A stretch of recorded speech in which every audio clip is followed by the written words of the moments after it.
Good morning, everyone. This is MacBook Pro A2338. The screen is completely shuttered on the left, so we're going to replace it. First things, I'm going to push it down to turn it off because the screen is completely not functional. Now I'm going to check the model number, make sure I do have the right replacement part. Now here's the replacement part that I got it. This is aftermarket one, so it's not 100% genuine, but it does work anyway. So that's the screen. I'm just checking if everything is fine, the color, or if there is any sort of defect. Okay, so if I'm happy with the replacement, then what I'm going to do, I'm going to take out the back cover, disconnect the battery. There are a couple of flags. Then we must need to remove so many screws. All the screws are different in size and shape, so make sure you organize all the screws. By the way, this is from Seven Puppies, one of the popular aftermarket manufacturer, distributor, and they do supply the tools as well to perform this replacement. So what I'm going to do, the key fact for this successful replacement is organizing the screws. Okay, so let's get into the main video and sort this out.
All right, so finally it's done. If you press the power button, it might not respond.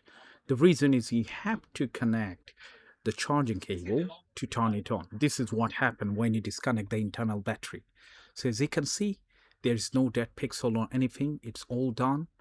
And it took around 40 minutes because I had to use multiple different screwdrivers, which is kind of challenging, because all the time you just need to keep switching. This is what the Apple does all the time. But thank you so much for watching, guys. If you do have any question, make sure leave it in the comment section.